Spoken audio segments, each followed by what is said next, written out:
I'm sitting here with Jason, the new president of the IGFA. Jason, congratulations. Thanks, sir. Appreciate it. So, how long have you been with the IGFA? I've been with the IGFA almost 17 years. Started in 2003. So you've actually worked your way right up the ladder. Yeah, I came in as a conservation director, and that was the position I held up until this year. Okay. So, what does the conservation director do? Well, in addition to mopping floors and things like that, I oversee the variety of IGFA's conservation programs, and conservation is kind of a nebulous term. For the purposes of IGFA, it can be participating in collaborative research. We do a lot of advocacy work to represent our membership and recreational anglers around the world. Okay. And just partnering with other like-minded organizations to do good things for anglers. I also oversee our World Record Department, which is a big part of the IGFA as well. Very big part. So now you're president. Yeah. I'm assuming, and I'm using the word assume, I'm assuming that you have a vision that you'd really like to see. I do. You know, we're at the final year of a 3-year strategy that was put in place by the entire staff. This wasn't just a strategy that was developed by the previous president. All staff were asked for input, especially the people that were running various departments, directors, to put together strategies, 3-year strategies for the departments to really shape where we're going to go collectively for the organization. We're in the final year of that right now. So some of the things that I want to continue doing is, one, the conservation is an important part. We've had a lot of great success with our IGFA Great Marlin Race. We definitely want to keep that going, but I want to expand our research and do it internationally. We've got a great new project that we're teeing up to launch in South America on golden dorado. You know? Oh, okay. Yeah, it's a really cool species down there. It's a freshwater species. We haven't done much freshwater research before too, so this is cool.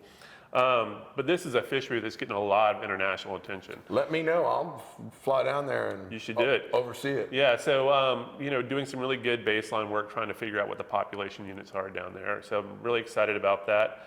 Our education really has expanded dramatically in the last 3 years. You know, historically we were doing mostly local events or events in Florida. But through some of the great work with our team in the education department, we're now doing it internationally, you know, largely through our Passports to Fishing program, where we have a clinic in a box. Oh, whoa. Yeah. Passport to Fishing. Explain to us what is a passport to fishing? It's really, really cool. So over the last 10 years, our education department has really honed a curriculum that gets young anglers into fishing and teaches them to be good environmental stewards. They've taken all that knowledge and put it into one box. So basically in this Plano box, you get all the materials you need to run a fishing clinic, including placards for tables that give you information on how to be a good environmental steward, how to tie particular knots, what particular lures you use for, et cetera, et cetera. It also comes with 25 rods and reels. And I'll add that this information has been translated into 5 languages so far, and I think we're going to do an additional 3 more languages this year. How cool is that? Yeah, so we can take this and send this kit to a rep, a club, what have you, and they can run a clinic, but then they can do it again and again and again and again. So you're using fishing as a carrot to get anglers, the next generation of anglers, but we're also teaching them to be the next generation of environmental stewards. So that's really good. Really excited about the progress we made with that. One of the things that I think that I'm really geared up about, though, is, you know, enhancing our relevancy with recreational anglers. You know, for the most part, for the last 8 or so years, if you weren't participating in IGFA records or Slam and Trophy Club programs and things like that, you weren't that connected to the IGFA in terms of angling, unless you were fishing in a tournament and following IGFA rules, and if the tournament participated by those. But what we're trying to do right now is get more involved back into the sport of angling, particularly competitive events, tournaments. As you know, we used to run an event, the Offshore World Championship, for a number of years. It was really successful. You guys were the ones that started it. We did, and we had an inshore component as well. But over time, in 2006, the board decided to kind of step away from the IGFA running tournaments. And you know, that was probably a good call in terms of running a tournament that size. It was really consumptive, but we really stepped away from tournaments altogether. And if you look at the core, or the historic core of IGFA's membership, it's offshore anglers that fish competitively. Our membership has diversified a lot, and that's good, but still we want to speak to that core of our membership. So I think that getting back involved in competitive angling events through these small boutique tournaments that we're setting up, such as the IGFA Light Tackle Invitational, is a good way to do that. It's not a big world championship. It's a small event, but we're bringing people together from around the world to participate, fish by IGFA rules, and show people that IGFA is still relevant to the sport of actually fishing. Absolutely. Outside of conservation, outside of education, outside of world records, the act of fishing. So I'm excited about that. I think that we still want to look at potentially partnering with some other major fishing tournaments. That's still to be decided, but I think there's a space for us there.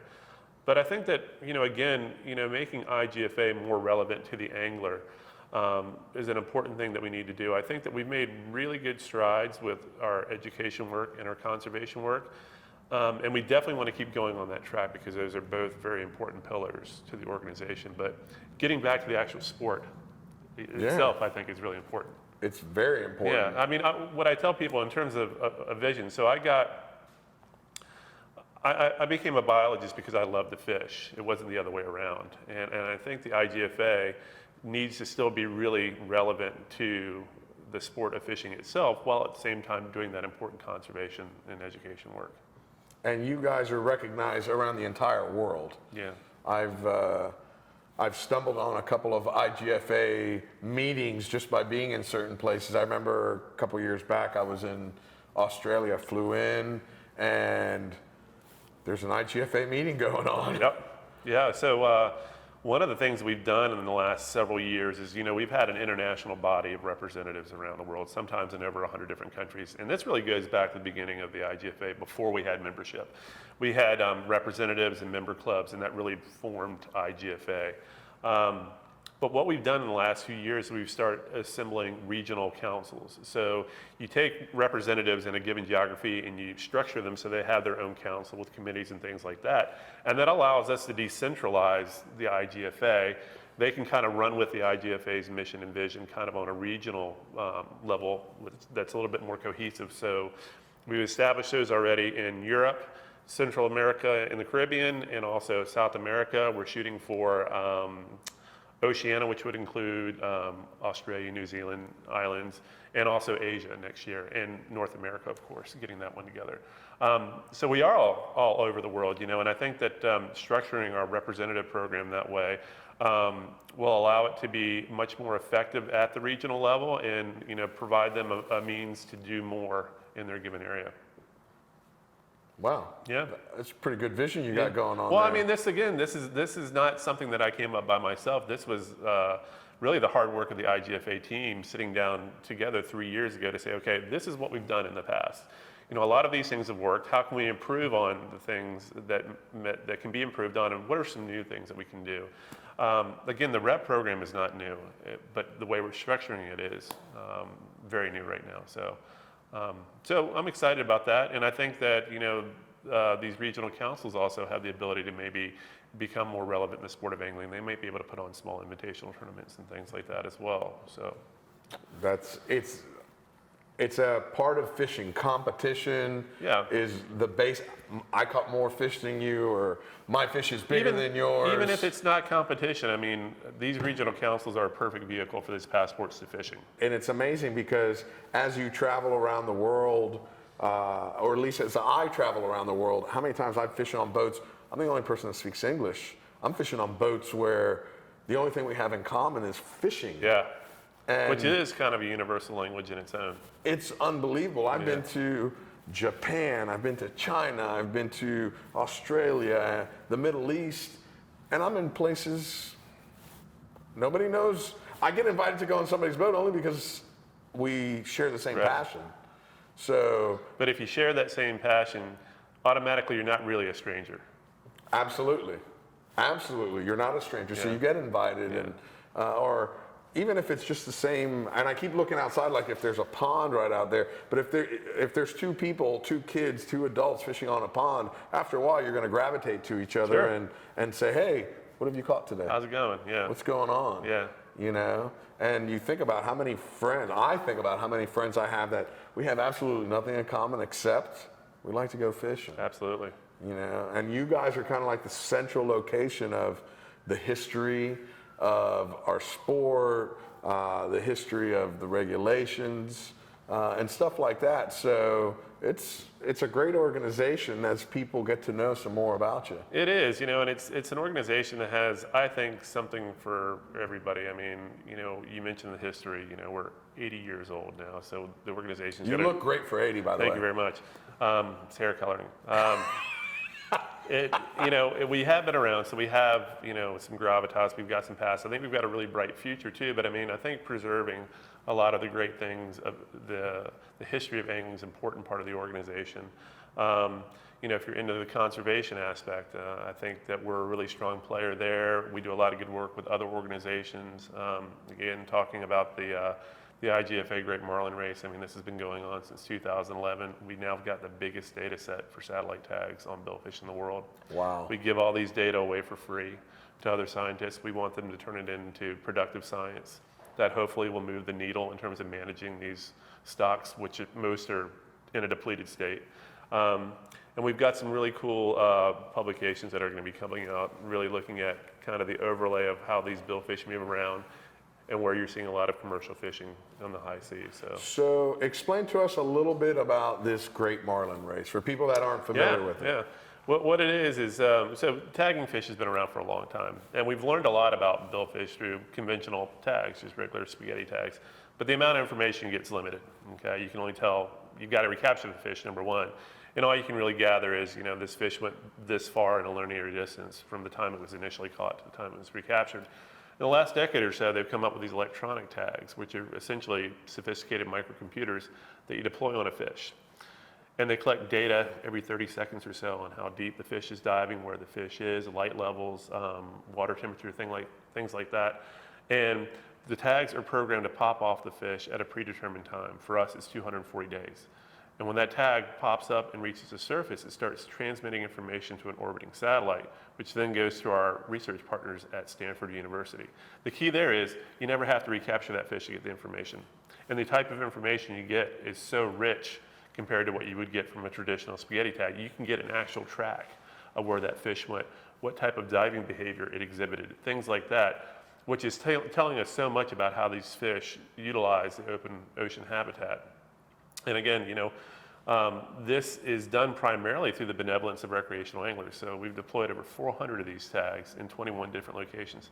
It's recreational anglers that are funding these tags at $5,000 a piece. You know why? Because they know that they're not getting the research attention they need from other entities out there, and they want to be part of learning more about these fish and conserving them. And I think this is a really great story in itself. Oftentimes recreational anglers might get painted as people that just use a resource and not give back. This is a direct example of recreational anglers really reaching deep into their pocket, not only to fund research, but they're actually participating in it by deploying these tags. Pretty cool. Yeah, it's really neat stuff. Pretty cool. You guys got a lot of stuff going on. We do. It's just, again, it's a little bit of something for everybody. If you're into fishing, obviously there's a history, there's the world records. Again, our world records department, we're getting between 400 and 700 record applications a year. We may add some more species over time. That's to be determined for line class and fly rod and things like that. But we have we have other means to acknowledge angler achievement. We've got slam and trophy clubs that highlight catching multiple species in a day, maybe a fish that's over a certain size. You can get achievement for that as well. And we're going to start diversifying those programs more over time. For example, we've got a 50-pound dolphin club or mahi-mahi club. You catch a mahi-mahi or a dolphin over 50 pounds. You're in the club. You're in a club. You get a great certificate signed by the president.